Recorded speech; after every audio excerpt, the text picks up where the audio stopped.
Hey guys, good morning, everybody. Happy Tuesday. Today's Tuesday, May 30th. It is 6:17 right now. Market's gonna open in about 13 minutes. So I'm gonna go ahead and set this room real quick and we'll get started shortly with our analysis for today. As you guys can see on my chart, price has been ranging for like the past 2 hours now. We'll see what happens on open. I think we're gonna have a lot of volatility on open since we're coming back from a long weekend. Yesterday was a US holiday. Typically, when you come back from a long weekend like that, you get a big influx of orders coming in from the weekend. So we'll see how this plays out, and then we'll play it by ear. So I'm gonna go ahead and mark up liquidity first, roll market news, and then we'll see what goes from there. But we do have some high impact news coming up here at 7 o'clock. It's got a couple things here to update. And it looks like we are good to go. Let me get this link sent out to you guys here in the premium.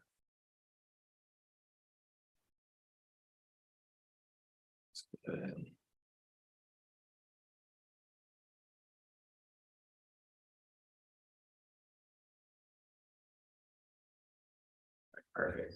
Link's getting sent out now.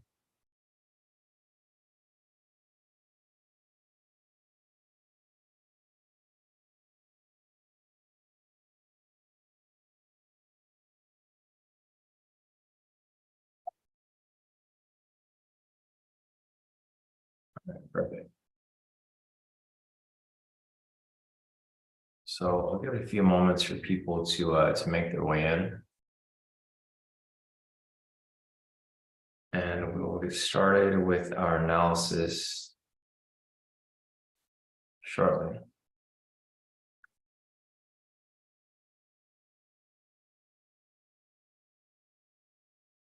It looks like people are still joining in.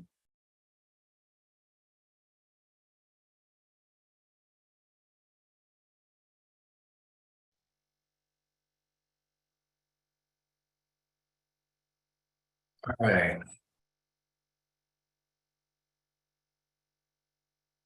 I'm post this in one last place and we should be good to go. So, all right, guys, morning, everybody. Happy Tuesday. Today's Tuesday, May 30th. It is 6:20 right now. The market's going to open in about 10 minutes. Hopefully everyone had a great weekend, great long weekend. I'm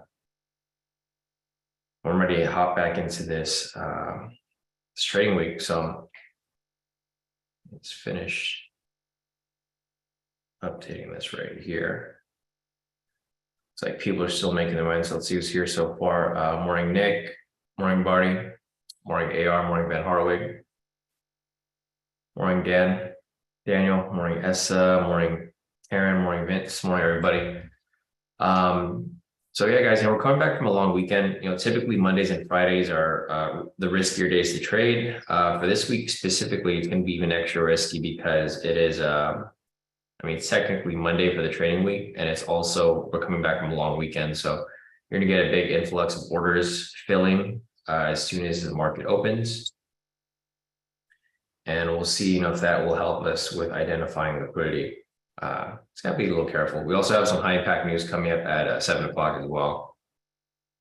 So you just want to be a little,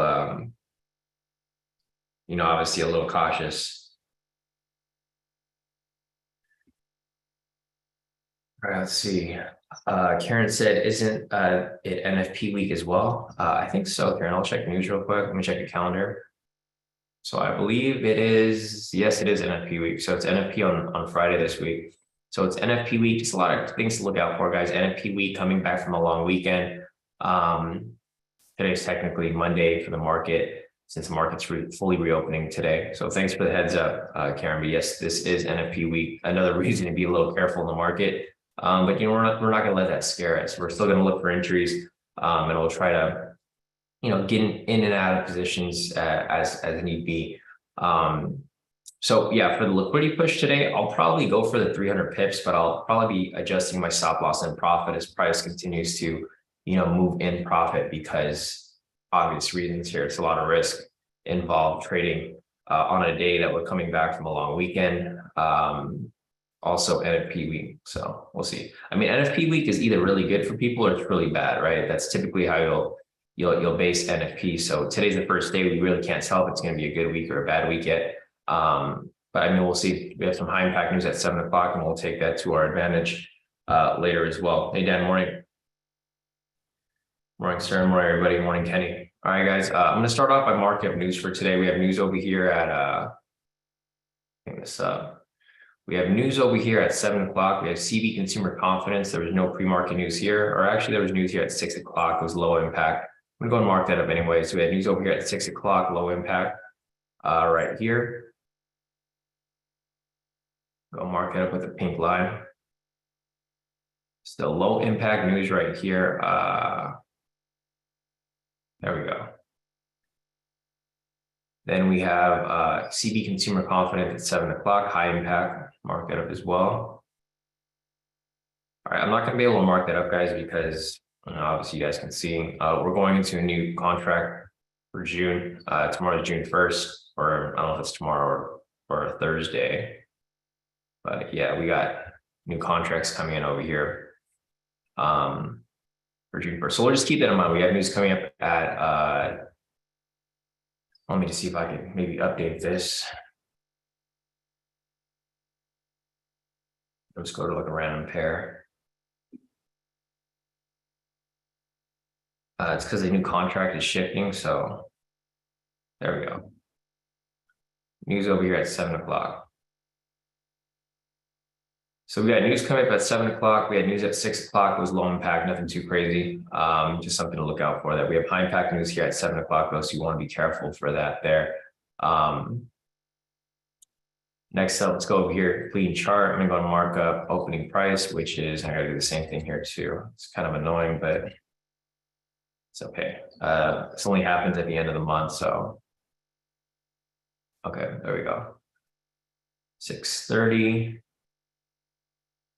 8 o'clock, this is a clean chart. I don't think there's anything else on the chart. That's about it. Let's go over here. This is the area, or we're gonna mark up liquidity here. So let's start off by marking up liquidity here. Hey, Rick, morning, Ruin, morning, Hussein, morning, everybody. All right, guys, so I'm gonna mark up liquidity here. I'll start off in the daily time frame. So here is the daily.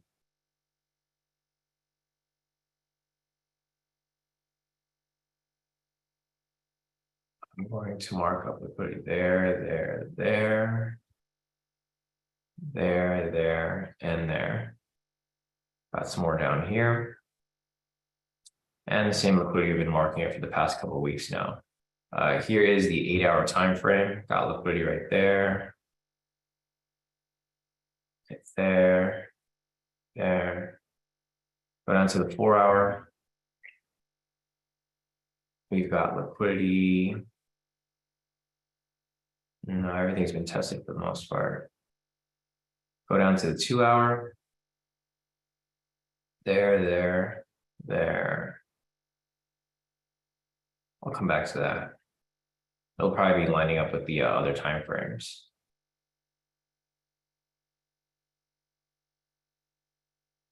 All right, 1 hour. So you can mark that up right there. It's probably going to line up with the lower time frames anyways. 30-minute.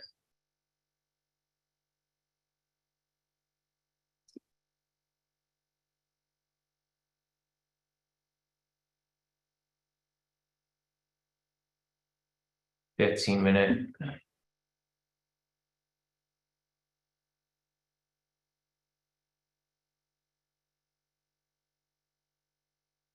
$10-minute, and that's about it. So let's see what else we got here.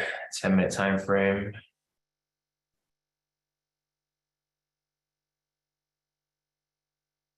I'll clean this up right here. It's too close.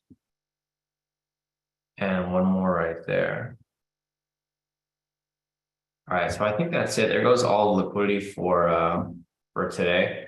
Go down to the 1-minute time frame. As you guys can see, price is in a range right here. Price is going back and forth, so price can really go in either direction.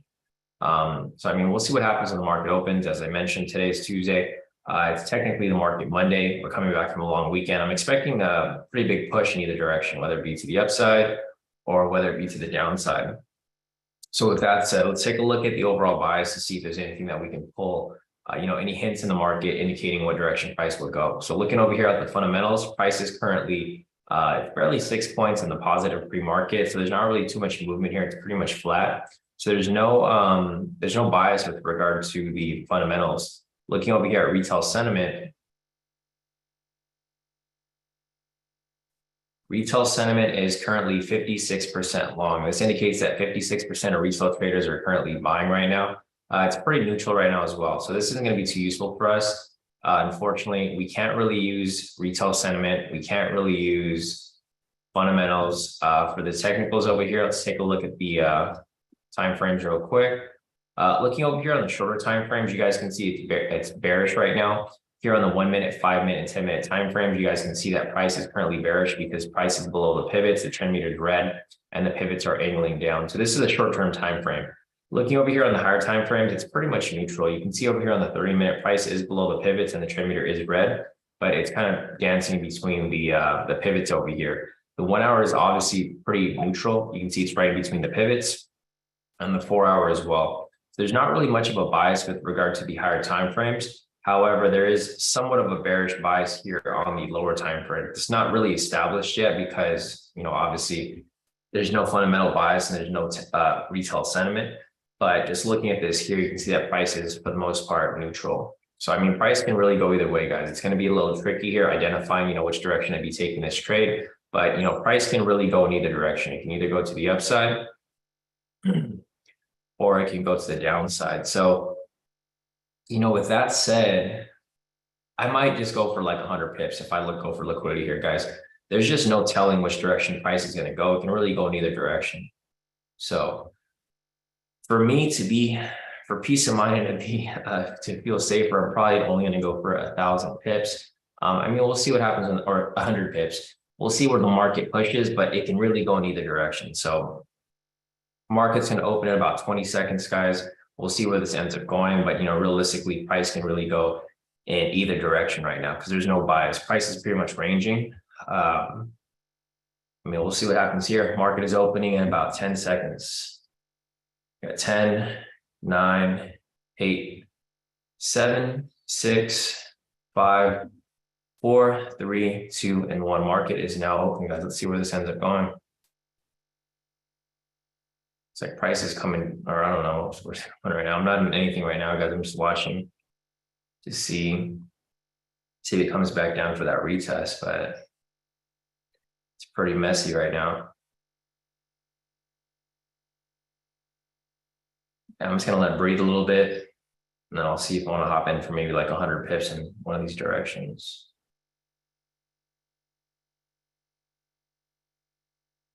Now you can see how it's super indecisive right now where price is going. This is why I was a little careful and a little cautious about where I wanted to go because there's no direction right now. So I'm not really taking anything at the moment, guys. I'm just waiting to see where this ends up pushing around to. It's just not really the day to take any unnecessary risk, especially coming back from a long weekend. So I don't know. I don't even know if I'll take this liquidity because there's just no direction here right now. All right, looks like price is pushing up right here. I'm not in this position though, guys. I'll mark it up for you guys. I'm not in it though.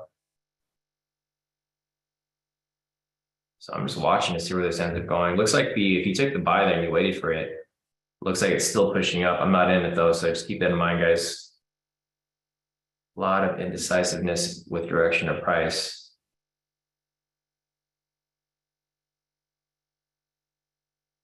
So this is what I was warning you guys about on open because we don't really have a bias. There was no fundamentals. There was no retail sentiment. You can see a lot of fake outs in both directions. I was expecting more volatility here on open, but it's not really pushing right now. So I'd probably just sit out this day, honestly. Me personally, I'd probably just sit out this day. I'd look for any maybe later entries for high level momentum scalps, but for liquidity today, maybe not, because you guys can see there's no direction here at the moment. Price pretty much faked down both directions. Or if you guys do want to take liquidity, I'd probably wait for it to kind of breathe a bit, because you can see how it faked down both directions. Faked out down here, faked out up here. But we already knew this. We knew price was going to be risky today. The buy is still technically running. So I'm just following here. I'll most likely look for any high level momentum scalps here. I mean, there's technical. No, there wasn't one here. It was in a valid momentum.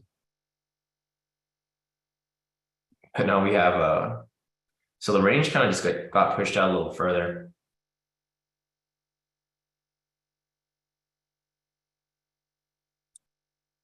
There we go with that bullish push. So yeah, if anybody took the liquidity push, looks like it's currently pushing right now for the buy. Not in it though. Yeah, it looks like it's going up there and it's almost got to full TP for the 300 pips and now pulling back right here. So if you guys took the buy there and you went for like 100 pips, it would have hit your TP already. If you're still holding on to it, it's probably pulling back into like entry point. But I'm not in this position here, so I'm not really too invested in this.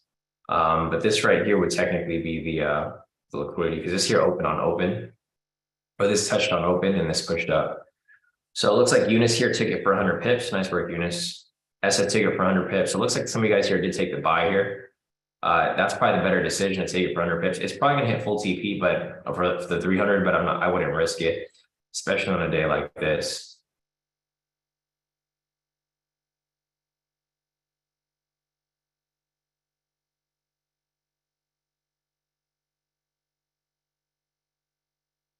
Yeah, Nick said usually starts off good, then ends the week with some choppy movement. Yeah, no, I can see that too, Nick. Just a couple reasons to be careful this week, guys. If you guys are just joining the room or you guys were not following from earlier this morning, we're coming back from a long weekend. We didn't have any market trading yesterday. I mean, technically the market was open for a few hours yesterday, but it closed like about 9 o'clock or 8 o'clock. So today's the first full day of trading. When you come back from a long holiday like that, you typically have a lot of like orders that are waiting to be filled from the weekend. And that's kind of why you have this big spike in both directions. Price spiked down, price spiked up. It just spiked both ways. That's why I was kind of iffy about taking trades. Another thing is that this is NFP week. So with it being NFP week, you could expect, some unusual price movement here. So just a couple of red flags to be aware of news-wise and just, how the market moves on days like this, coming back from a long weekend. Typically today would be considered Monday. So, Mondays and Fridays are the riskier days to trade. Today's technically Monday in the trading world. The market was technically closed yesterday. So again, guys, if you guys are in this liquidity push, I would highly recommend you move your stop loss and profit. It's up to you. If you guys want to pull out in profit now, it's pretty heavy in profit already. It's up like about 200 pips. So if you guys are in this position for a buy, I would move your stop loss and profit to be safe. It's really up to you guys, but for me personally, I wouldn't want to risk it on a day like this. I would just pull out. If I was in this position, I would pull out in profit. That's what I would do. Because this is like, you're basically more than halfway to profit already. And the way that the market's moving is that it's very jumpy right now. It's choppy in both directions. So typically when you have this liquidity push, it's just a straight push to TP, right? The problem with this here, that it just keeps going back and forth. So this can easily, pull you out at any moment. So you can see right here, it is pulling down. So if you guys move your stop loss and profit, you're probably already out. If you pulled out what I mentioned up here at about 200 pips in profit, you would have been out, slightly close to full TP. So I'm just trying to give you guys as much, advice as possible because you can see this right here. I was expecting this to happen. All these like crazy movements. So I'm gonna close this right here. I don't want you guys to think I'm in the position and clean it up a bit. So next area of liquidity is going to be down here. I'm not really looking for any more liquidity pushes, guys. I typically like to take only the one on open, but as you guys can see, the one on open today was not a clean one because of the reasons that I mentioned. Coming back from a long weekend, NFP, it's just, and there's no direction here. You can see prices going back and forth. Here on the clean chart, I have marked up the higher high and lower low.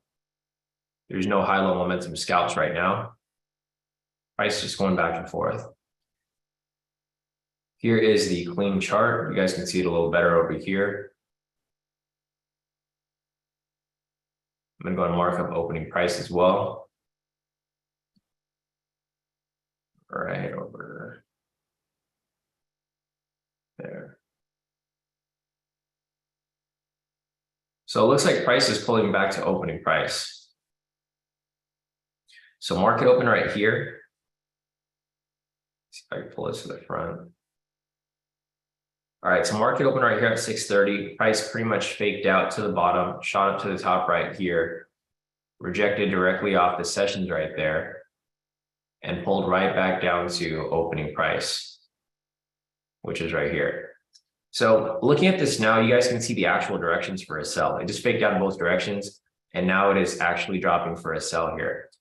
This sell is kind of what we were anticipating, because you guys can see over here from the technical bias that it was bearish on the shorter time frame. So we pretty much expected this to happen. It just didn't happen right away. It happened later, right? So price faked out to the top, then it corrected back down to where it's supposed to go, because we pretty much assumed that this was going to be bearish. It's just that I just wasn't feeling it when the first push to the bottom happened. So nice. So let's see. Satyam said he caught it for 200 pips. He was using a trailing stop. He also caught the NASDAQ full TP. Nick said he caught the liquidity to the downside. It was his bias anyways. Yeah, so he was waiting for it to come back down. That would have been my bias too. That's why I didn't really want to take the buy there initially, even though the buy did push up.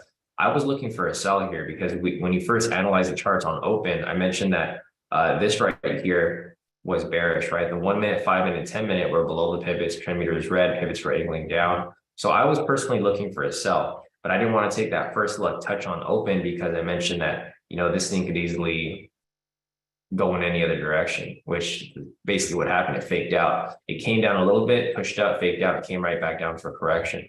So I mean, we'll see what happens here. Looking at the fundamentals right now, they're currently down 61 points. They're not very strong, but it's still like somewhat bearish. It's bearish neutral right now. Looking over here, some news from NVIDIA. That probably will push NASDAQ up. Looking over here at retail sentiment, it's still pretty much flat for the most part. In order for us to have a bias here with regards to retail sentiment, this needs to be about 60 to 65% in one direction or the other. So 65% long or 65% short. Right now it's 56% long. So it is somewhat bearish, but it's not very strong. So this is another confluence to maybe look for, because if this here is bearish, then obviously this is bearish, this is bearish. You probably want to look for some sells. The liquidity right here got hit, the next level of liquidity that I marked up. So I don't know if anyone took that there. It looks like Nick's like one of the people who caught it. This was the next level of liquidity right there if you wanted to go for 100 pips.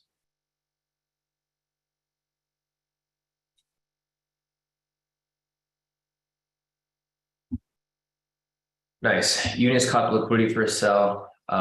Maria took it for partial. Rick missed it. Essa missed it. It's okay if you guys missed it.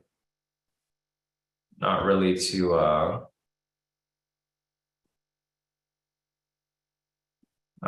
much of confidence on the move here anyways, because price is kind of going back and forth. So not really looking for liquidity pushes, as I mentioned before, guys. I typically only go for the first one. If I go for a future one, like one later, it's typically because I have some sort of bias. Right now, I don't really have much of a bias. We do have a sell bias, but it's not super strong. So not exactly one that we're looking to take it. It's a bit overextended. Yeah, like what Andrew said right there. Hussein's asking if there was a high-low momentum scalp at 637. Yes, there was. So there was a sell right there. Hussein, I didn't see it because we were looking at the liquidity, but there was one right there. So if you caught it, great. There was a higher high right there. Sell momentum right here. You can see it's a straight push to the downside. So higher high right there, established the top, price came down. Sell momentum right there is a valid sell signal. Sell momentum with the sell red candle within it makes it valid. Broken close past pivots 1 and 2. And yeah, that'd be your entry right there, Hussein. So not sure if you caught it. If you caught it, great. But yeah, I didn't catch it, so I'm not going to count it as a trade. But thanks for the heads up right there, Hussein.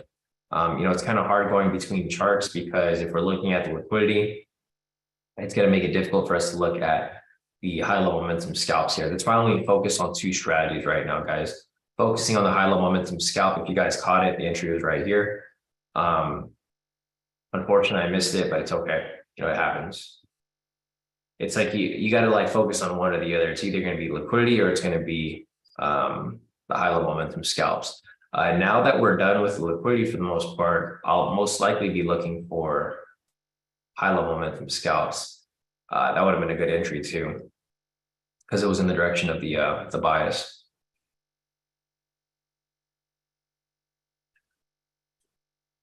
Let's see, Satyam got 100 pips on his second entry. Missed the high low, too busy on liquidity. Yeah, same with us, Satyam. It's okay. You know, you have to like kind of focus on one or the other.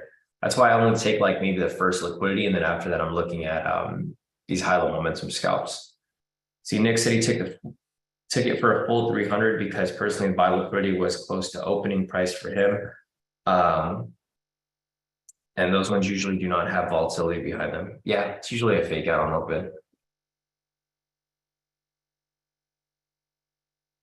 Sure, no problem, Hussein. Andrew said he's looking for a V1 sell. Yeah, no, that'd be good too, because it'd just be a correction back to the downside. This is way overextended already, so you probably want to wait for the retracement. Get the V1 somewhere over here, bouncing off maybe one of the pivots, and then catch that ride back to the downside. So that's like one thing that you guys can use too. You guys can use the pivots as a degree of retracement, right? So price pushes up, say price is down here, it pushes up to the pivots over here, say it pushes up to the yellow or red pivot, you get a V1 variation off those, you know, one of those pivots. It's the odds of it coming down are very likely. So you guys can use that as a confluence. I mean, it's not a requirement, but it's a confluence. You know, these pivots they work in a lot of different ways for price rejecting off them, and then also to identify retracement, especially if price is heavily overextended like it is right here. Price push down super heavy. It's retracing up right here, but it's now going into a range, as you guys can see. It's pretty obvious. You guys can see when price starts to go into a range. You know, this pivot right here acts as a resistance too. So now you can see price is actually in a range. So you guys can see how my indicators here, they're very versatile. You can use them for identifying resistance. You can use them for identifying pivot points. You can use them for identifying retracement. There's a lot of different ways to use these indicators. They're not like a one-use type thing. You can use them for a ton of different ways. Let's see, Satyam or Glenn is asking, is 641 a V1? No, because there's no bullish buys right now, Glenn. So there's no V1s right now for any buys. And there's no double body there either, Glenn. So looking, or actually there might be a double wick. Let me check real quick. So here, I'll do this.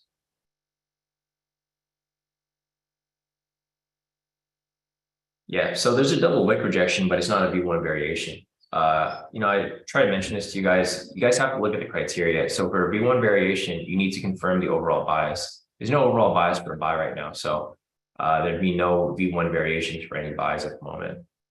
So confirm overall bias. Retail sentiment's currently bearish neutral. Fundamentals are bearish neutral. And the technical bias are bearish. So there's no reason to look for any buys right now.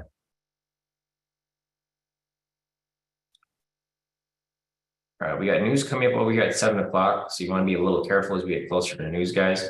I mean, we're going to keep looking for any possible entries here for high-level momentum scalps, but at the moment, want to be a little careful as we get closer and closer to a news price here at 7 o'clock. It's high impact news. So you want to make sure that you don't get caught holding a trade around that area right there.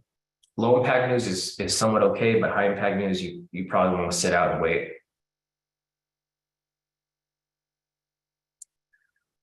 Let's see, Nick said also the liquidity to the downside was from the 1 hour and the buy was from the 5 minute. So with that being said, lower liquidity zone is definitely the one to keep myself during liquidity. Try to only take the ones marked on the higher time frames. Yeah, and I think that's a smart move too, Nick. So Nick basically mentioned that he only identifies liquidity on the higher time frames because that's typically, you know, the stronger liquidity points. So, you know, use all your confluences that I mentioned here, guys, overall bias plus direction of price plus maybe a V1 or a V2 variation anywhere near that liquidity. And then on top of that, if you use like higher time frames for liquidity zones, then that typically makes, you know, all the difference here. So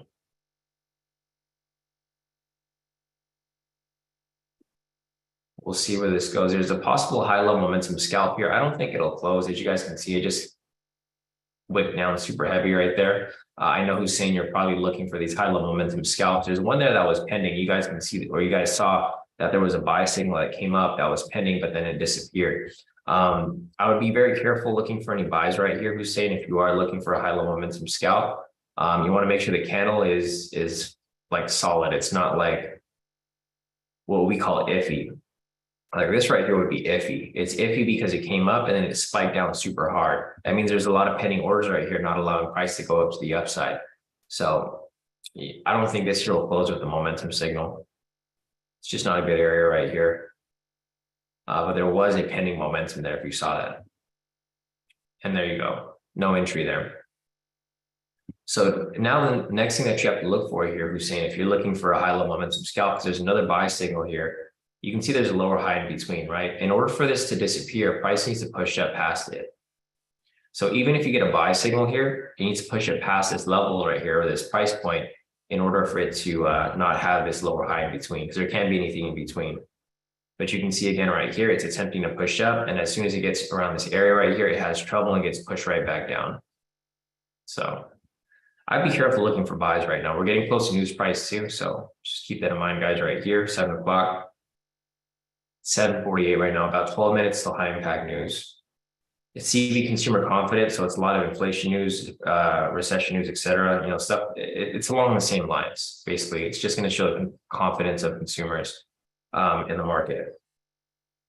If it's not good, obviously price is going to come down. All right, so this right here is not a high level momentum scalp. So who's saying? Do you understand why there's no high level momentum scalp here? It's because there is a high low in between. So you can't have this high low in between like that. Yeah, no problem, Hussein. So, you know, I think this is a lot easier for you to understand when I'm going over the trades here, because if I show you trades in the past, it's hard for me to explain because we don't have a bias and stuff like that. But I'll try to explain to you like as trades do come up, because I think it's easier to see real time. This will test your emotions. It'll also test your trade psychology. It'll test a lot of stuff to make you understand, you know, when's a good time to take a trade and when's it's risky. Right now, there just wasn't a trade here at all. All right, perfect, Hussein.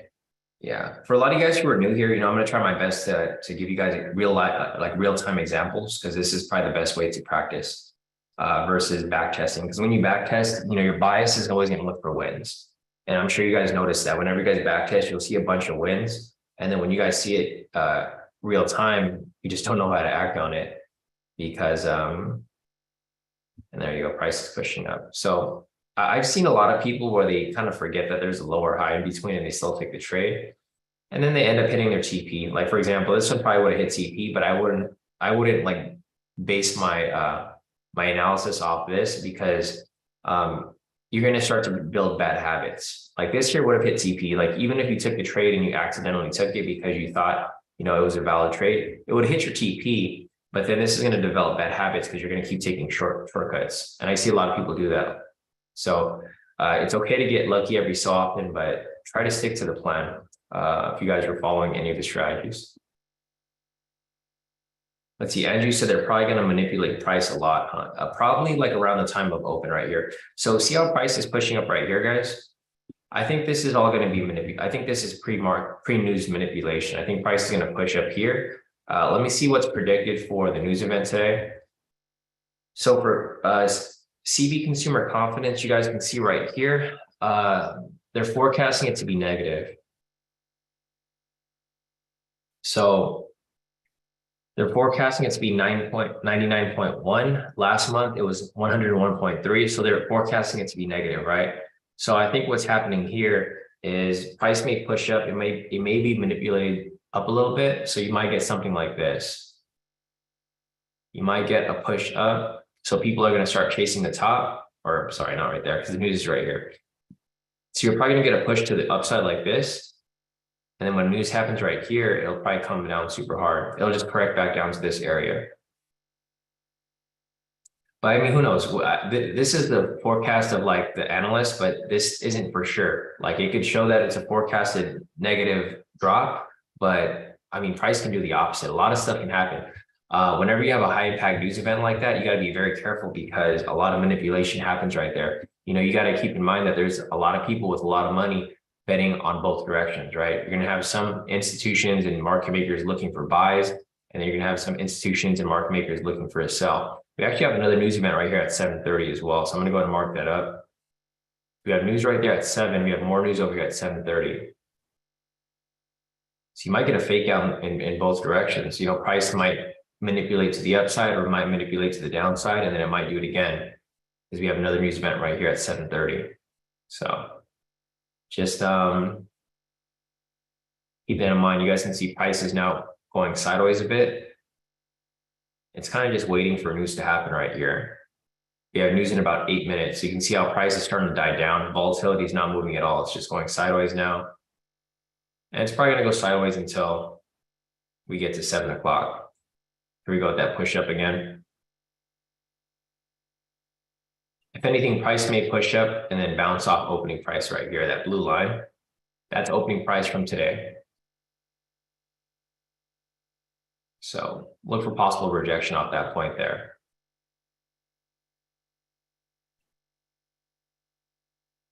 You can see right here, it's rejecting off the pivot. It's probably going to make a slow climb and then bounce off. Or I might even do a slow climb until 7 o'clock and then bounce off right here. And you can see that strong rejection off the pivot. It's just in a range. It's going sideways now. All right, let me make some updates right here real quick.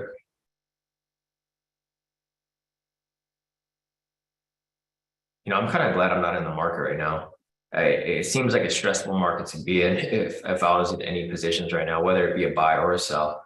I feel like I'd be pretty stressed out right now because the news is coming up right now in about 6 minutes. And I can see price, you know, kind of doing its own thing. So we'll see shortly, you know, what happens here and where this ends up taking us.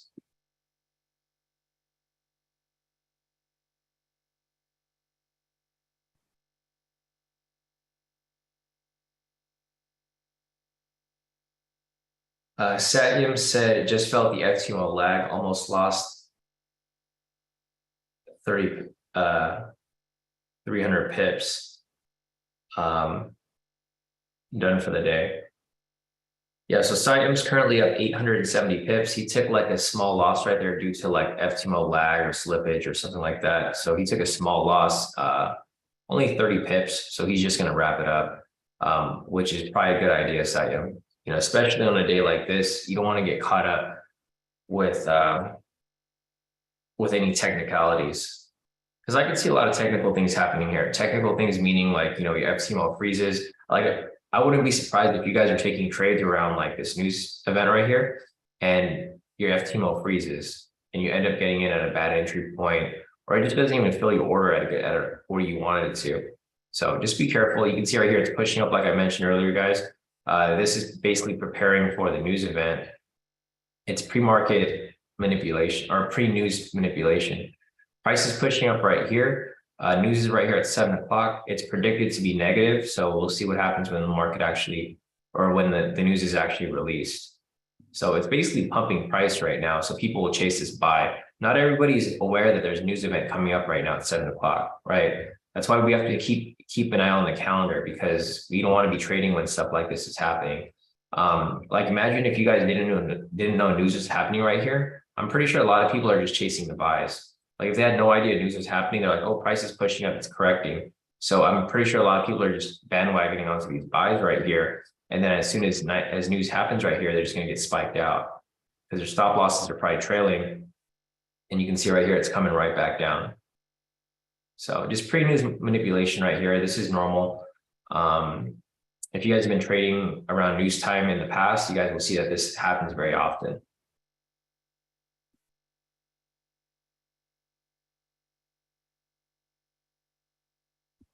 So don't chase it in either direction, guys. I don't recommend you guys chase it to the upside or chase it to the downside. I recommend just waiting past news over here, see how price reacts to the news, and then make your move from there. Because if price continues to, so this is what I expect to happen. If price ends up dropping on news right here, then it's probably going to drop further and retest this low right here or somewhere around this area. So if you see that, then you maybe bandwagon onto some sells. I don't recommend it, but if you want to trade news, that's how I would trade news. I would wait to see how price reacts to the news event. I wouldn't necessarily try to predict news. I would just wait for price to move with regard to news. So I see a lot of people try to like gamble with news. Like there'll be a news price right here, and I'm sure you guys have seen this before. People will set like sell stops right here or buy stops. They'll set pending orders in both directions, just waiting for price to fill. And then what happens is price will fill it, and then it'll spike up and stop them out, right? Or it'll spike up, fill the order, and then spike down and stop them out. And then as soon as it stops them out, it goes right back in the direction that they anticipated. So just don't get caught in that trap, guys. I've gone caught in that trap so many times in the past. That's why I don't trade news anymore. News is really just a gamble. You can't really predict news. Like the news can come up positive and price will still come down, or news will come up negative and price will still go up super heavily. So news is just, it's a different type of beast, guys. If you guys are trading news, you're basically just gambling. Unless you're like an insider and you know some inside information, then, but even if you had that, price would still act in the direction that the market makers, the institutions want to push it. Basically, whoever has the most money here is gonna own direction of price. So just keep that in mind, you guys. We have about 2 minutes till news, and we'll see where this ends up, pushing to. I'm kind of curious to see where it goes. Now, you guys can see how price is it's creating a big range right here in between. Basically, this high point and this low point created a range, and then I'm expecting price to either spike up or spike down, maybe even a fake out in between. But we'll see how price reacts to it.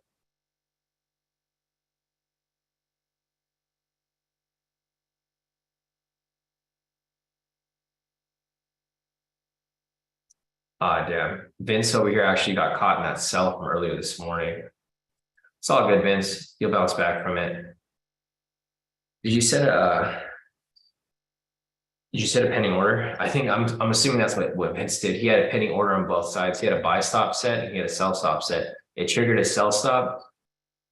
Yeah, that's why I don't like doing that, Vince. It's all good. It happens. It could have like played out in your favor, Vince. So like realistically, it could have worked out for you. But yeah, so Vince over here had a buy stop and sell stop set on the liquidity. Unfortunately, it just tapped his sell stop and then it filled it. And then he just ended up getting caught in that trade. I just would be careful if the price is really close to it on open. Like for today, this morning, price is really close to liquidity on both sides. Yeah, exactly. Yeah, Vince said he should have waited for the retrace. I would have done that too, because I would have taken the sell with you, Vince, but I would have waited for it to fake out and then come back down for the correction. Because that thing would have blasted right through your TP, right? Because it came up right here, it triggered his order, it came up, faked out, and it came right back down. So if you had your order waiting after, would have filled it and would have blasted right through. It's all good though, Vince. It happens, you just learn from it. That's why for me personally, I don't like taking pending orders like that.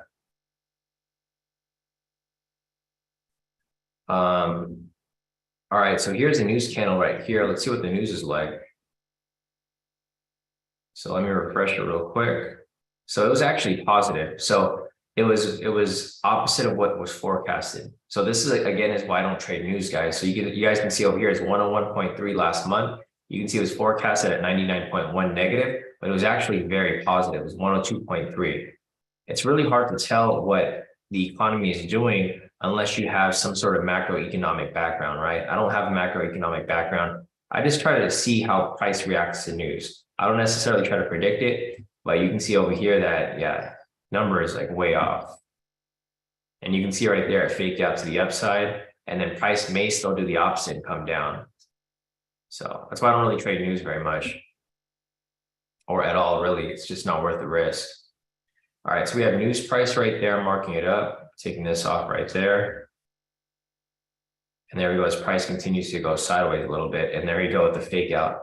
So price was positive and price is still coming down. Or the news was positive, but price is still coming down. It's pretty much a gamble, guys, whenever you guys trade news. So I don't really recommend it, but if you guys want to trade news, just be careful. Typically, when I would trade news, I would do the opposite. So I would do the opposite of whatever came out. So like, for example, right here, it was positive. I would probably do the opposite and still take the sell here. But again, those days are gone. I don't trade that way anymore. I would just scalp it. Like, for example, here, if I scalp it for 100 pips, would have made a quick 100 pips right there. but I don't like trading that way. It's too risky.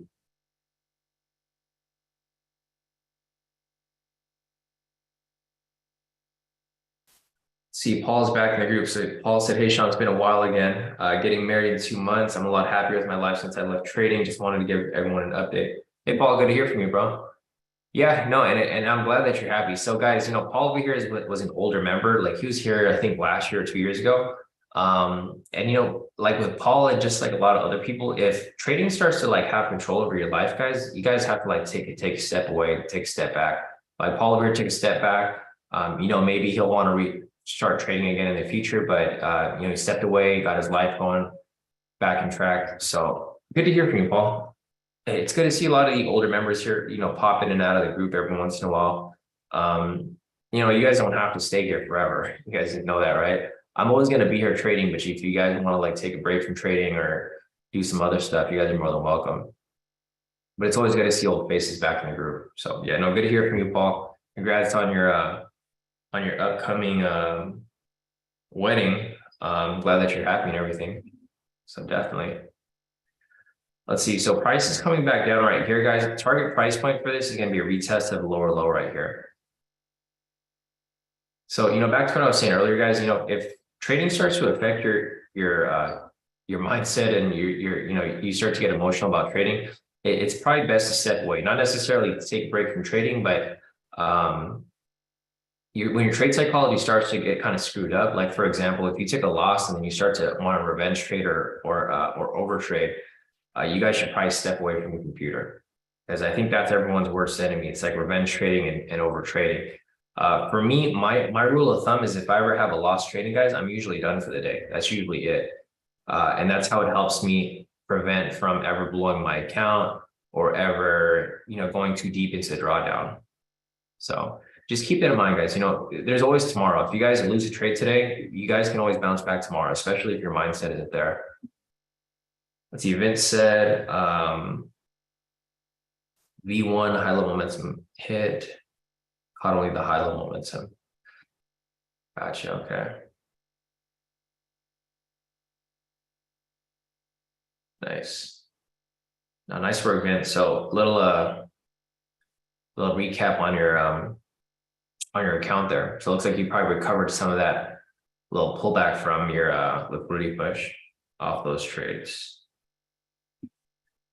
All right, let's see if there's any other questions here. Let's see. Hussein's asking, are you going to continue streaming in the upcoming years? Do you take vacations?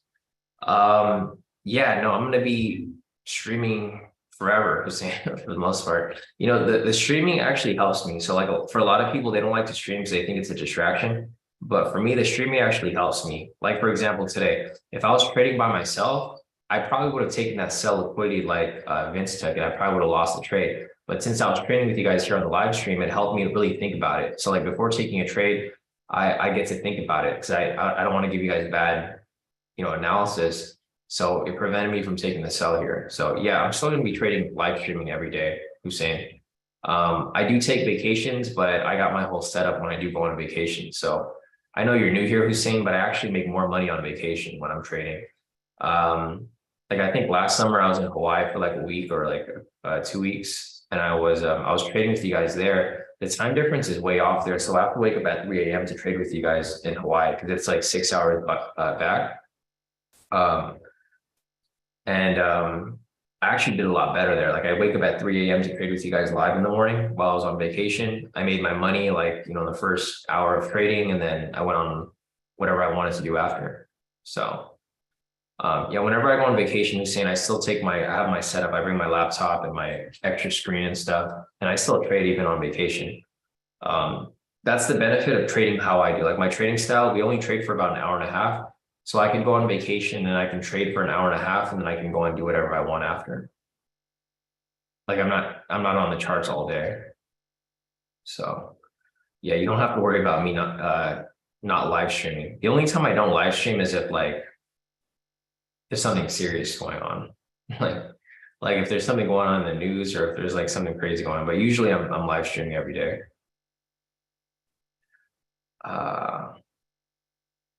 Yeah, exactly.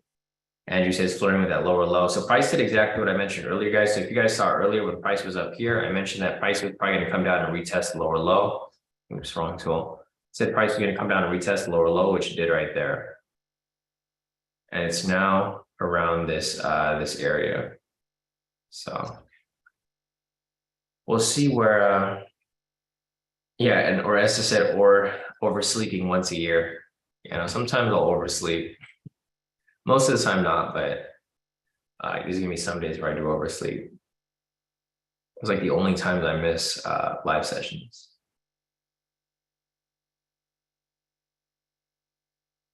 All right, so if you guys have profits to post up, feel free to send them in. We got some profits over here from Vince. Took a small trade right there for a sell, recovered some of his loss. It's okay, you're only down 1,000 right now. Vince, you'll be back. You just need like maybe 1 or 2 full TPs and you should be right back in a profit. We got David over here, total profit of 1040 for the day. Nice where David all wins. It's like a quick buy, some slight profits for the day. So that's solid. Other than that, we're still looking for something here to come up, guys. So as price continues to move around right here, guys, I'm gonna step away real quick, gonna grab something to drink, and I will be right back. So I'm gonna step away for just a few moments. Be right back, guys.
All right, guys, I'm back. Let's see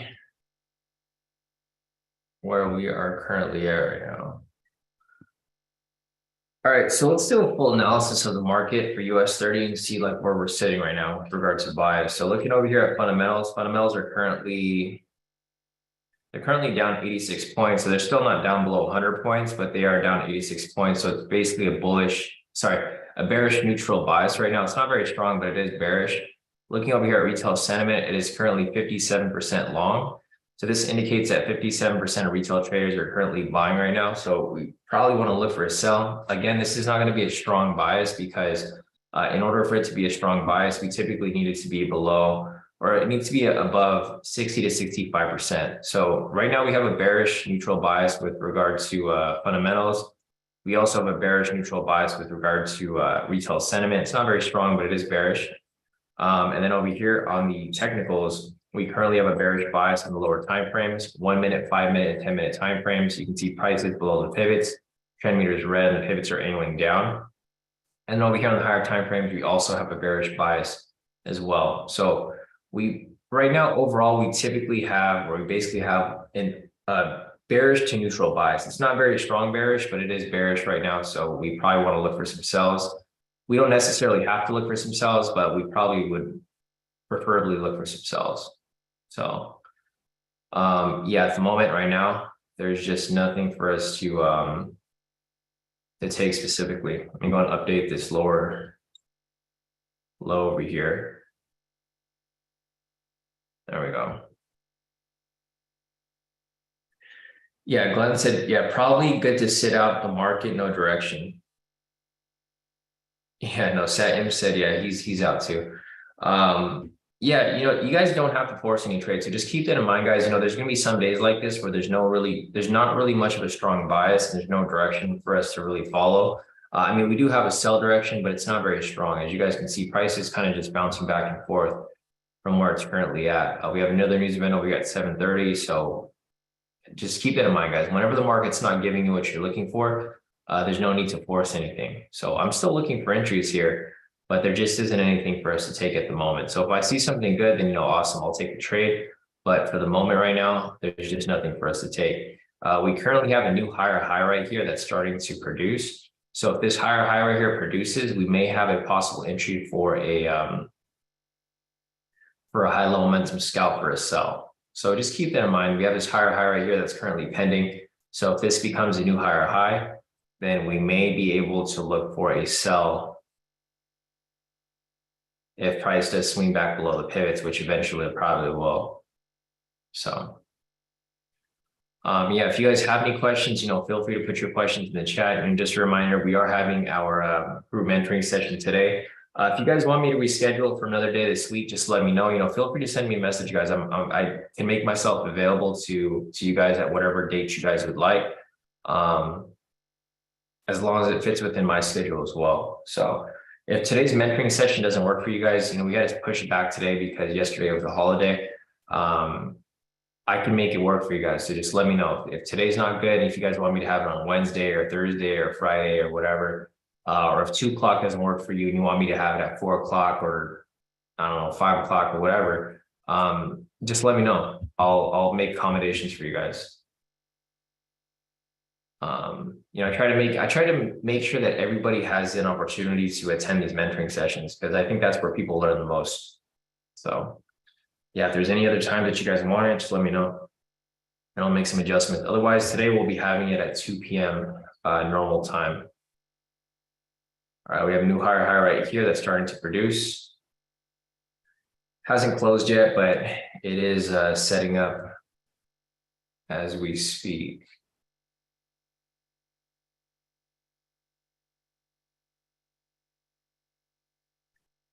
Definitely. Okay. Yeah. Hussein said today is much better for mentoring session. Yeah, definitely Hussein. Yeah, I typically like having the mentoring sessions on Monday because I like to start you guys off with, whatever questions you guys have. That's why we usually have it on Monday. But since yesterday was a holiday, had to push it back like a day. So yeah, if that works for you, Hussein, that's great.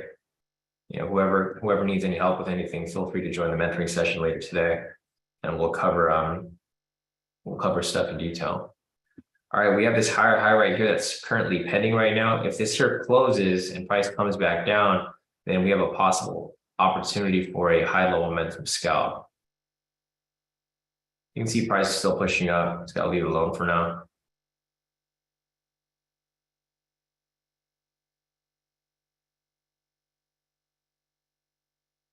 Got 20 seconds left on here. Price is pushing up. Again, guys, just a reminder, we're having news over here at 7:30. It's medium impact news. It's not super high impact, so it's still going to affect the market, but we just want to keep an eye out for it. Right there, Dallas Fed Manufacturing Index at 7:30.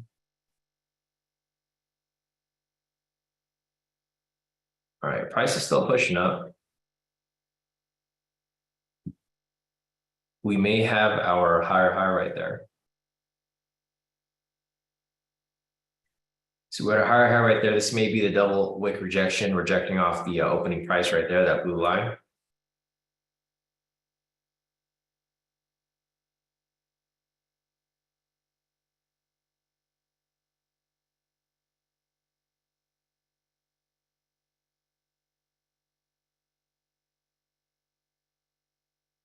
See where this ends up going.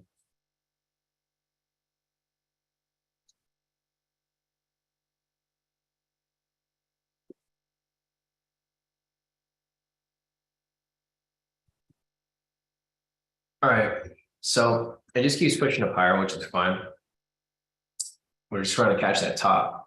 So we're looking for this to catch, we're looking to catch the top and then write it back down, hopefully. So again, another higher high right there. It's fine. I actually prefer to push up higher because it just gives more of an extension to the upside. So the retracement gets super extended out, and then if it comes back down, it gives us more opportunity to catch that, drop back to the lower level. So just gotta wait for this here and see where it takes us. I mean, this is typical for today. I wasn't really expecting much to happen today anyways, because we're coming back from the long weekend. So I don't really mind if I don't end up taking anything today. I would like at least maybe one trade, but if we don't get it, then I'm not gonna be sad. It's we have a whole week ahead of us. We still have Wednesday, Thursday, Friday. There's no need to force anything today. All right, so we have this higher high right here.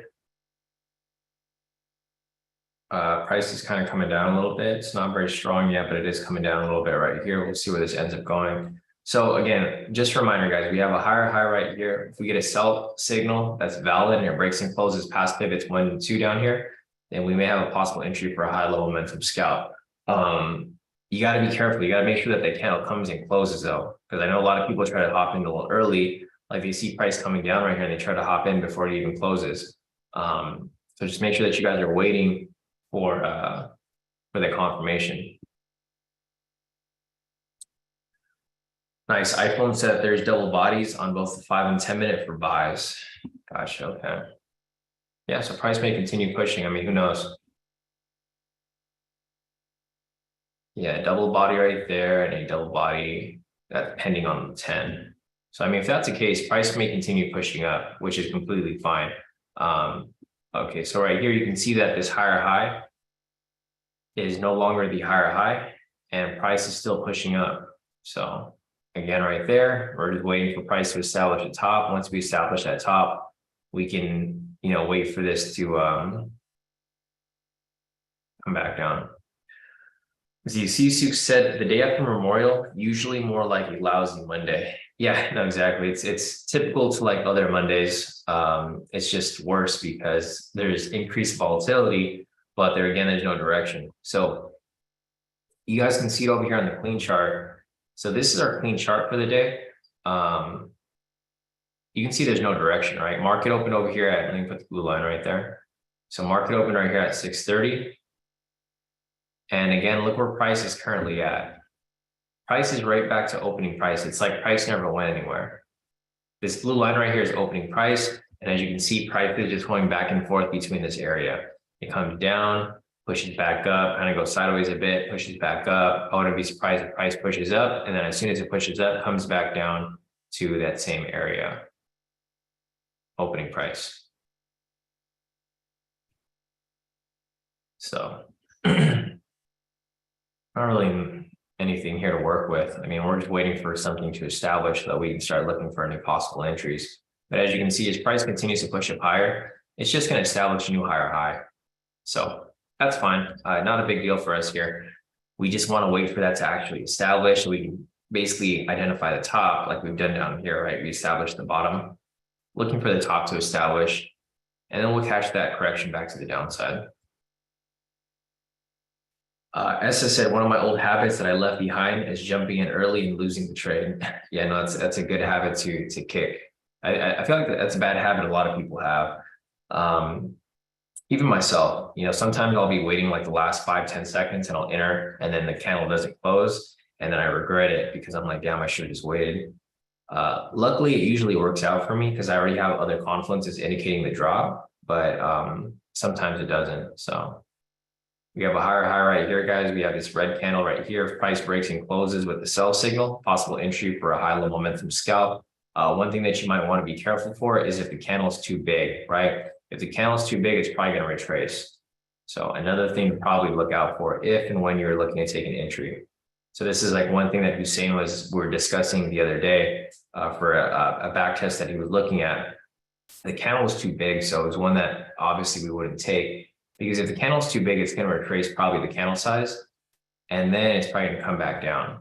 But it'll probably stop you out before it actually gets to your TP.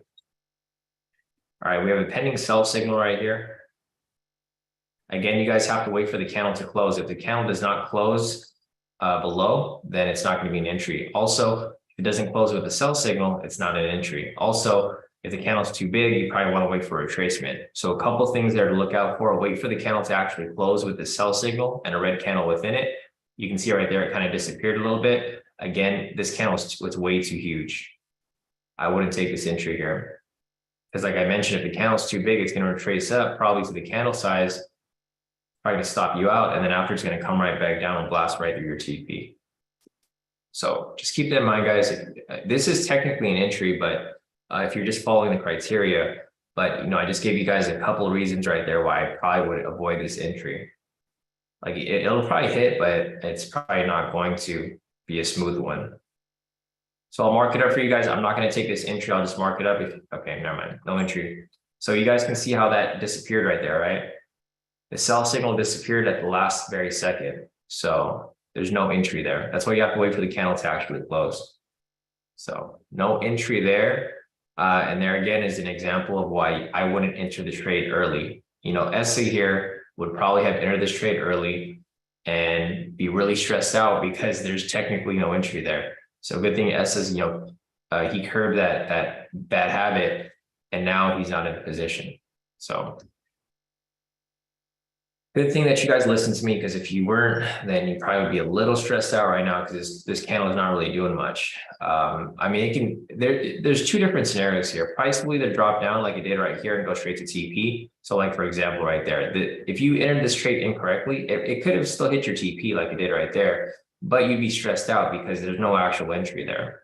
So luckily for me, whenever I do these types of trades, I make bad habits. I still hit my TP, but I don't, maybe I'm just lucky, right? I don't want to base anything off bad habits, but I do take trades like that sometimes. And most of the time it does hit my profit. The reason why this here probably would have worked out for me if I did enter early was because we had an overall confluence, right? We had a sell bias with regard to fundamentals, retail sentiment. It's not very strong, but it is still a sell bias. And it still would have pushed in direction. But again, I didn't take this trade. There was no trade there. So it's not going to count for any type of profit. I'm still flat for the day. Haven't taken anything. Let's see. Hussein said, this is quite a nerve-wracking way of trading. Every second matters until the candle is closed. I mean, it should be the same way even if you're trading on the higher time frame, Hussein. Because I've seen people who trade on the 4-hour time frame and they don't wait for the candle to close. They enter like 30 minutes early and then it ends up not being an entry. So, I mean, it's only nerve-wracking if you're too impatient, right? Because if you're like waiting for that entry and you don't have the patience to wait for the candle to close, then you have the same problem if you're trading on the higher time frames. Like if you're looking for a candle to close, like say above or below a structure on the 4-hour or even the 1-hour time frames, you have to wait for the same thing. You're literally waiting for the candle to close. It's just on the 1 minute, it's more fast paced. So definitely, it is a bit nerve wracking if you don't have the discipline or patience, but usually it's fine for the most part. So I think you should be good, Hussein. It just comes with practice. Once you have like a strong mind to look for these to happen, like wait for the close and wait for the setups to come up, you'll be fine because you don't really think about it anymore. It just seems nerve wracking because I'm counting down to like 5, 10, 5 seconds to close, but for the most part, you get used to it. Andrew's asking, would this be a pivot scalp if it closes? Yeah, so this was a pivot scalp right here, Andrew. It's not one of the official strategies that I'm taking, but this is a pivot scalp right here. The reason why it's a pivot scalp is because we have a bearish bias right here. You can see prices below the pivots, trend meter is red, pivots are angling down. This right here would be a pivot scalp entry if you guys are applying any of my other strategies. So Andrew right here just asked if this was a pivot scalp entry. It is, but it's really close to news, so I probably wouldn't have taken it. It's about 3 minutes till news. But it is a pivot scalp, so right there. Confirm overall bias. We have a bearish neutral bias, so overall it is bearish. Valid momentum signal right there. Prices below the pivots 1 and 2, or 3 and 4. And then you enter on the close of the candle right there, straight to TP. So yeah, that was a pivot scalp entry right there, applying this strategy. But I wouldn't have taken it. It's just too risky in my opinion. See, question from Life Marketing. Life is asking, question for Sean, does US30 lose liquidity during summer, making it harder to trade? I hear people saying you should take a break during summer. Because of that, I'm not ready for a break. No. So that applies more so for like the Forex market. Volatility does get slower for US30, but it doesn't really get that much slower. It gets, if you all you need to do is adjust your TP stop loss. We're already at the lowest, like at 100 pips, so it's not going to make a difference for us. These strategies are going to work perfectly fine during the summer. It's just you're probably going to get less volatility and just take a lesser push. Like for example, the liquidity pushes, right? Those trades go for like 300 pips. We might have to adjust that and go for something smaller if the volatility dies down. The ones that really get affected are the bigger moves. Like for example, the daily entry. I don't know if you've been around for that long life, but like during COVID, we were applying the strategy that was a daily entry. It was going for 1,500 pips every day. That strategy doesn't work as good anymore because the volatility is obviously back to normal. It's not as crazy as it was during COVID. And it's not as crazy as it is during like early in the year. So if you're trading US30 or indices in general, indices weren't really a big thing back then. These markets are always moving. So like people are always trading indices throughout the year. It doesn't matter if it's in the summer, fall, spring, whatever. I've been trading US30 with you guys live for like the past 3 to 5 years, every day live. So you guys have seen how the market moves during the summer. It kind of slows down a little bit, but not very much. It's still usable. But yeah, if you're trading something like Forex or even like gold, that stuff slows down a lot during the summer. Indices, not so much because it's such a smaller asset and the volatility is always very like back and forth. So yeah, if you're trading with us here during these live sessions, then I think you're fine. You're not going to have a problem with like not getting trades because I can even show you the results over here. So let me pull up the results over here for last year. So let me go over here to December. And I just want to show you like, proof of concept. So you're not like wondering like, hey, how does market move during the summer? So you can see over here. Okay, so summer started in June, right? So in June, we had like 10 trades. You can see the volatility does die down a little bit because we went from having like 20 trades a month to like 10 trades to like 11 trades. And in August, we had like 22 trades. And then September, we had 14 trades. And then October, we had like 20 trades. So it starts to pick back up. It's not a crazy drop. Like you're going to have like maybe less trades, but it's not going to be a crazy drop. Like there's going to be opportunities to make profit. So yeah, I mean, as long as you hang around with us here, like throughout the year, you'll start to see like the market trend change. It'll slow down a little bit, but not very much. You're still going to be able to take trades and make profit. So yeah, just, play by ear and, I don't know what's going to happen in the next, like, you can't really predict how the market's going to move by summer. Sometimes it'll stay volatile. Sometimes it'll die down. But for the most part, if you have me here, you're not going to have a problem because I'm always looking for different ways to make profit. If market changes a little bit, I'm easily adaptable. I can adapt with any type of market conditions. So either way, we'll find other ways to make money if the market's not volatile, and it wouldn't matter because we already have a strategy set up for that. So we have this strategy over here. It's called the SR ejection strategy. This one right here still works perfectly fine. So Yeah, you shouldn't have any problem. If market goes sideways, we have strategies already lined up for those types of market conditions. All right, so it looks good right here. I mean, market's not really ranging far enough yet, but that becomes a case. We'll go back to this chart and look at those entries. All right, so we got news over here at 7:30. Got that marked up.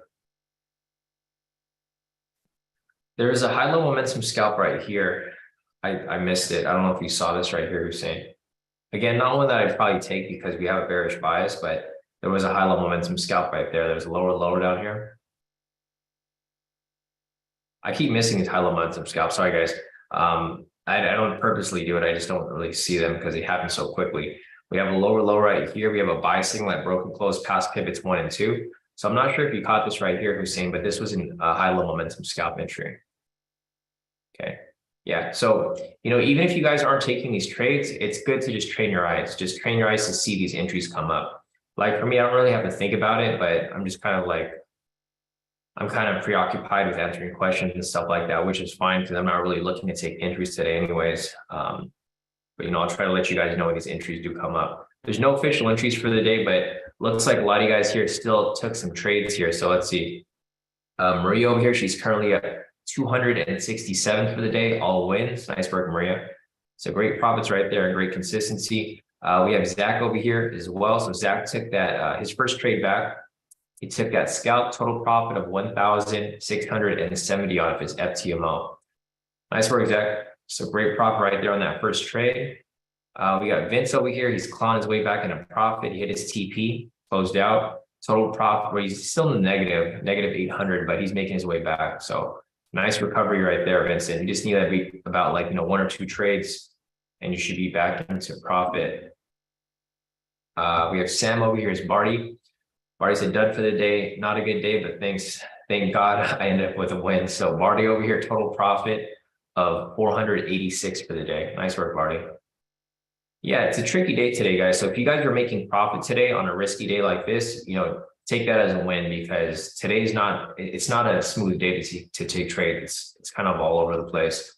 That's why I'm a little more cautious. I'm more on the cautious side. I'm very conservative with my trading. I don't like losing trades. So I'm not looking to take anything too risky. If I see something that looks really good, I'll take it. But I haven't really seen anything personally that I like enough to, really take it and not have to worry about it. So some more profits over here from Andrew. Andrew said, should have listened to the sell bias today, hit his profit target. Nice. So Andrew over here took the buy earlier. He tried to ride that to the upside, went against the bias. Unfortunately, took a loss there, but then he made his way right back. So one loss here on open, and then he took the sells back to the downside. Total profit of 1,759 for the day. Nice work, Andrew. Yeah, sometimes you just have to follow bias, guys. Like I tell Hussein here sometimes too, the bias isn't required, but it's always useful. So like for me personally, I still follow the bias, even though it's not one of my criterias. The only reason for that is because if you guys follow the bias too closely, you're going to miss out on trades. Like for example, right here, there's a buy right here, right?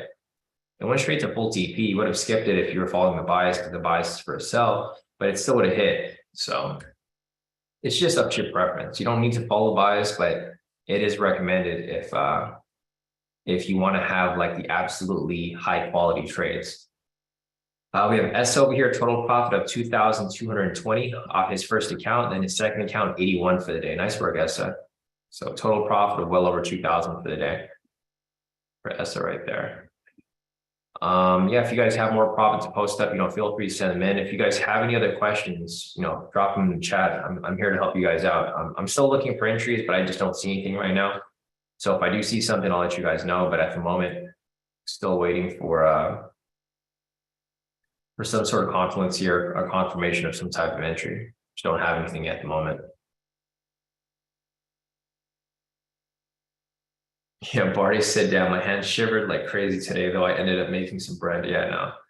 I would have been kind of worried today too, Barty, so I don't blame you.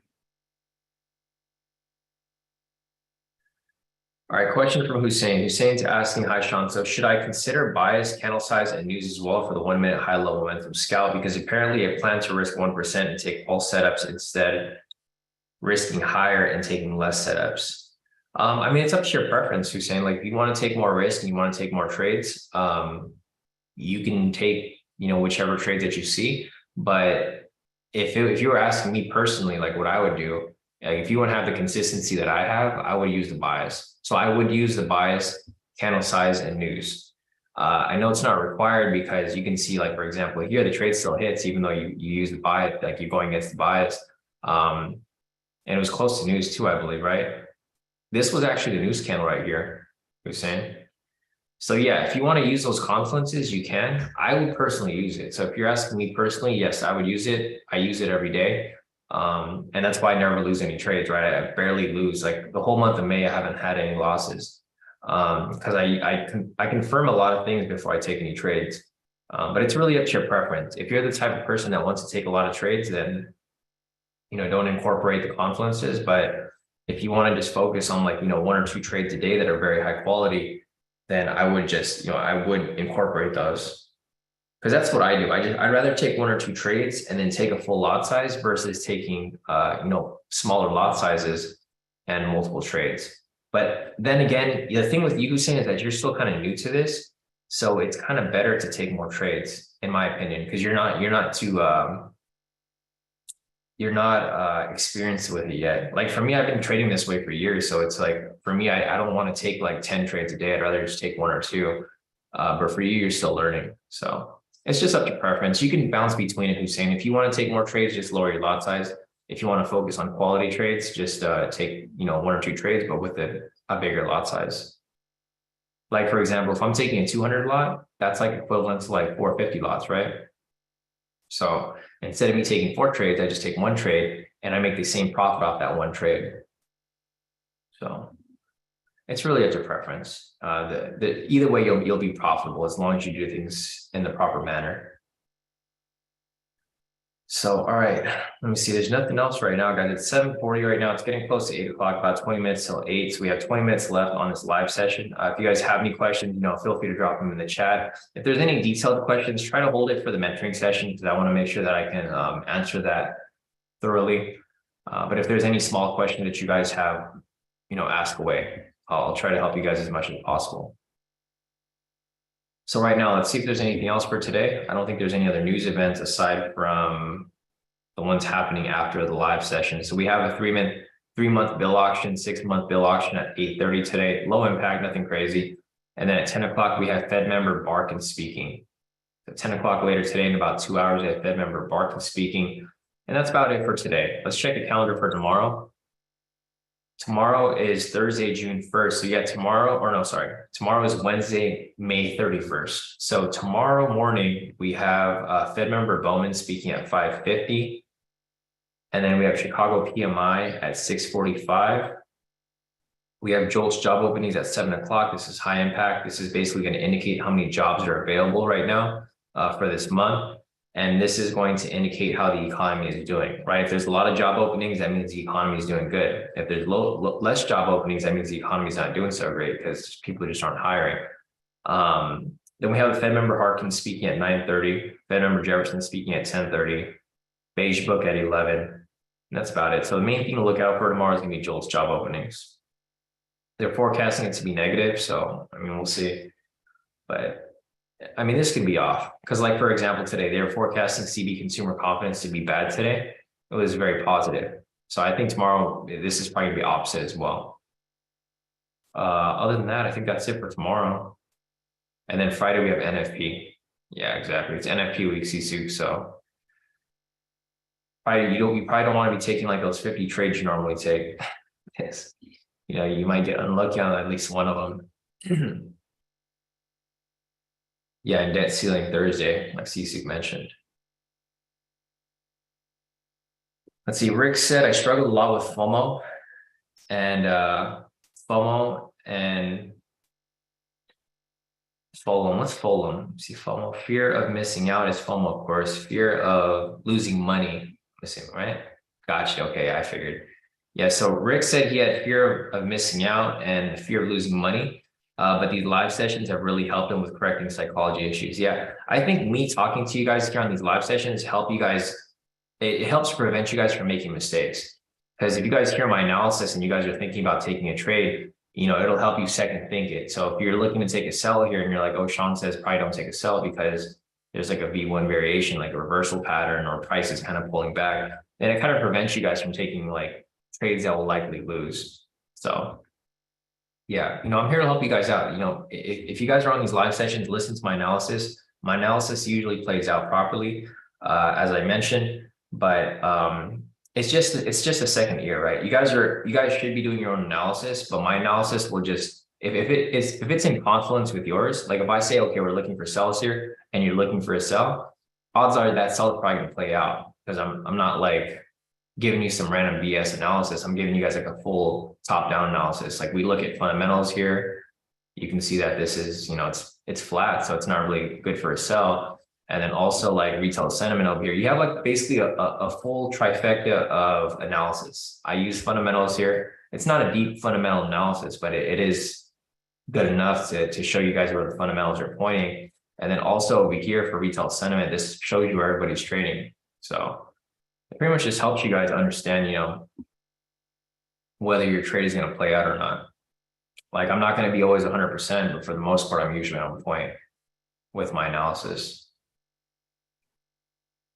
Let's see. Hussein said, hi, Sean. What's the edge of YM data compared to US30 data? So YM data is direct data. So if you have YM data, you're getting it directly from the exchange. You can see over here. So if you type in US30, see how they have brokers right here? They're different. And if you have YM over here, you can see it comes from CBOT, which is Chicago Board of Trade. You're getting it directly from the exchange. So using this as an analogy, would you rather have information told to you from the source, or would you rather have it told to you from a third party, right? Like if someone, like say, for example, say you have a family member that's sick, right? And they're in the hospital. Would you rather have the doctor telling you that your family member is sick, or would you rather have your friend telling you that doesn't know anything about medical shit, right? So yeah, and that's probably the perfect example for you. You're getting the information directly from the exchange versus getting it from the broker. The broker sets their own pricing, they set their own spreads. It's always different. So, it's like it's in a literal sense. Would you rather have information from a middleman, or would you have it directly from the exchange? You want the exchange to tell you what the price is and how price is moving, or do you want the broker who wants your money to tell you? They're biased because obviously they're not going to give you the raw data. They're going to give you something in between. So that's probably going to be your best, the best analogy for you. And so it's either, would you rather pay the premium to have direct data versus, being cheap and getting, and not to say that you're cheap, but like even myself, I would be cheap and I would want to pay for data when I know I could get it for free. So that's the main difference between YM and broker data. It's going to be very similar, but it's going to be slightly different. Like if you compare this side by side with broker data, it's going to be a little different. Like the candles will be different. The indicators won't work the same because the data is different. It's all based off data points. So yeah, that's the main difference. Yeah. So Hussein says, so basically YM data is credible and that's all. No edge except being accurate. Well, that is your edge, right? Why wouldn't your edge be the accuracy? You kind of you answered your own question right there, Hussein. If it's credible, wouldn't you have an edge versus having some altered data? Because you're going to have the quickest data. Like this data is going to be directly from the exchange. So you're going to have the most accurate data. Let's see, Hussein said, because I thought it gives early entry as broker data has latencies. Yeah, but you're not going to get like a full second ahead. You might have like a split second, Hussein. If that was the case, everybody would do that, right? That's called arbitrage trading. Like if you could do that, don't you think everybody in the world would do that if you had like a few seconds ahead? People used to do that before though. So like in the past, that was something that wasn't the case, but they fixed that because people make a ton of money off. Like if you find like some really crappy broker out there that has like really low data, like you can still do that. Like, yeah, you'll have that edge, but you're not going to find brokers like that are like legit. Like if you use an unregulated broker that's like located somewhere like super far off that nobody uses, you're probably going to have latency that's going to be off by like maybe a couple seconds. But any of the bigger brokers that you use now, they're going to be pretty similar. You might have like a split second advantage, but you're not going to be able to arbitrage like, a whole second move. Like if you guys remembered in the past, if you guys, I'm pretty sure if you guys have been trading for a while, you guys remember this company called Funding Talent, right? A lot of people did that arbitrage on there. They found a way to get better data through like the exchange, and they would trade on Funding Talent, and they would have like a 13-minute advantage. So they have a 13-minute advantage trading like, it was a random FX pair. It was like US dollar ZAR or something. And like they would take the trade and they would know exactly, they would be in front of the trade so far ahead that they could just catch these huge moves. And that put Funding Talent out of business. Because if you guys remember, and there's another pivot scalp right there, guys. So yeah, there's another entry right here, guys, that just came up. It's not one of the official entries, so it's not one that I'm necessarily looking for, but this is the same entry that we discussed earlier, the pivot scalp. So if you guys want to learn these strategies, this is the 1-minute pivot scalp. If you guys want to learn these strategies, just go to our website. It's not an official strategy that I'm applying during the live session, so I'm not really looking for it. But this was one of our main strategies a couple of years back, pivot scalp strategy. You guys can see it still works perfectly fine. If you guys are new here, just go on the website, kodikaitrades.com. Again, it's kodikaitrades.com. Click on unlock your free access right here, and then it'll give you access to the course. This is what the course looks like. So if you want to learn that strategy, the pivot scalp that everybody keeps talking about in the Zoom, if you guys are in the Zoom chat, this is one of our very first strategies. Just go to the course. And if you scroll down to scalp strategies, so you guys can see all these modules up here. These are the newer modules, but if you scroll down lower to scalp strategies right here, it's going to be the KT US30 1-minute pivot scalp strategy. If you guys see that right there, that's this strategy. And that's where this entry could have been taken for a full TP. So yeah, if you guys know any of my strategies here, I have like a list of strategies. I have like over 30 strategies here that you guys can apply. They all work very well. It's just up to preference. They're all very similar based off momentum and trend. So whichever one you guys pick, it'll work and it'll be profitable. But it's not one of the main strategies that we're applying here. The main strategy that we're applying is the high low momentum scalp. That's number one. They haven't came up right now. They came up earlier, but not right now. And then also the liquidity push. But liquidity already happened. It happens on open. So just two main strategies here, but nothing for us to take right now at the moment. But again, if you guys want to learn that pivot scalp, it is available on the website. All right, so let me scroll up real quick. Let's see what else we saw over here. Yeah, exactly. C6 said, oh God, Funding Talent. Those people got shut down with FTMO moved to. Oh yeah, exactly.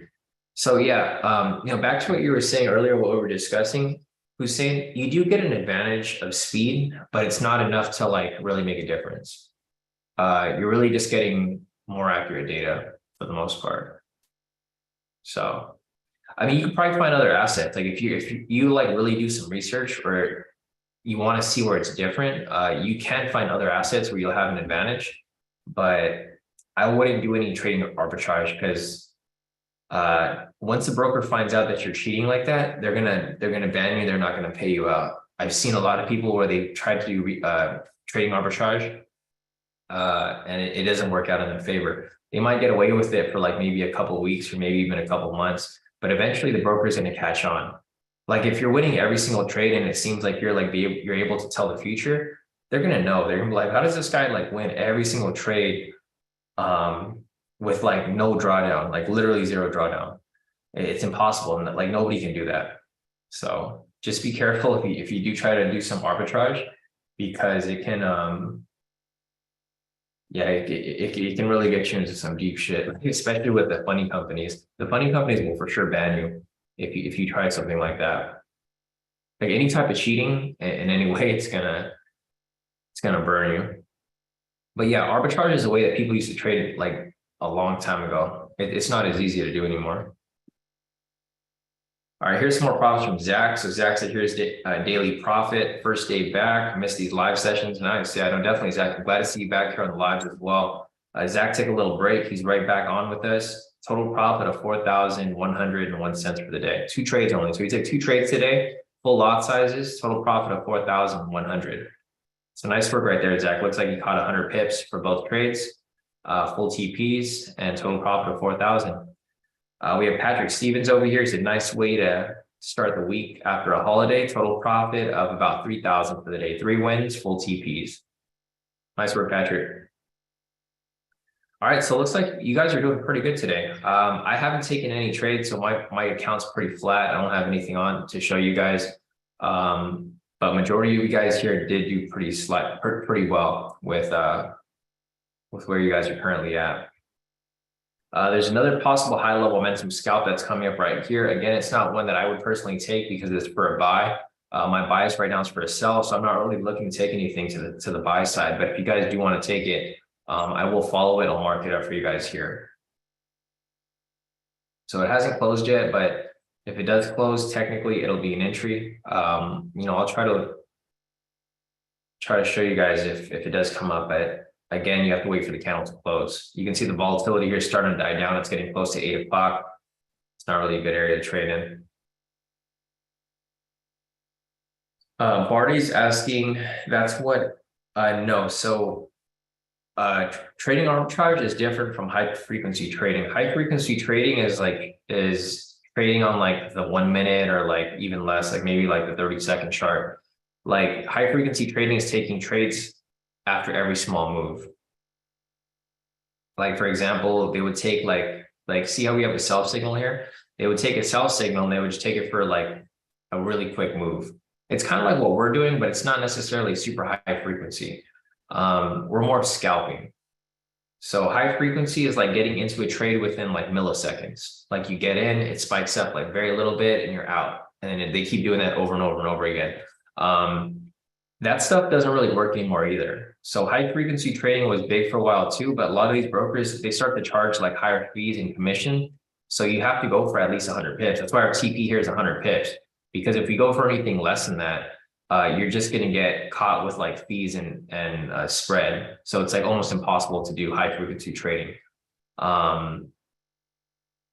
It's like impossible for a retail trader. For an institution, they could probably do it because they have special brokers where they have like no spread and they can just get in and out very quickly. But for us here, it's not very possible because you need to cover the spread first before you can make any profit. These brokers aren't dumb. They're going to find ways to prevent you from making profit if you find some sort of little inconsistency in the market. So yeah, high frequency trading is a little different, Barty. It's like getting into a trade within like less than a second. Just in and out super quickly.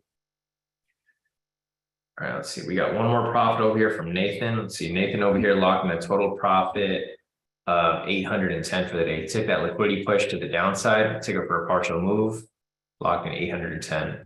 Nice work, Nathan. So Nathan here did what you were trying to do, Vince, earlier. He didn't have a sell stop, so he waited for it to come back down, and then he just took that and then took it for his pop right there. Looks like he almost got a full TP. It's supposed to be 1,000, but he got 810. So just some slippage there. All right, guys, it's 7:55 right now. I don't see any other trades coming up within the next 5 minutes as it gets close to 8. So if you guys have any other questions, feel free to put them in the chat. Otherwise, we're going to wrap this up for the day. I'll be back later today at 2 p.m. for the mentoring session. Otherwise, if not, I'll see you guys back here tomorrow. So we have a whole week ahead of us, guys. There's no reason to force any trades. I think we have the Fed speaking later today. So let me check the calendar real quick. Yeah, we have the 3-month and 6-month bill auction at 8:30. Then at 10 o'clock, we have Fed member Barkin. So if you guys don't have to trade today, you guys have a whole week. Just sit tight and wait until we have better conditions, probably by tomorrow. Other than that, looks like I will see you guys back here at 2 o'clock. So, all right, guys, if you guys want to attend the mentoring session later today, it's going to be today at 2 o'clock. I'll be answering all the questions that you guys have, and we'll look at some details with regard to examples and stuff like that. Otherwise, if you guys aren't there, I'll see you guys back here on Wednesday for the next live session. So other than that,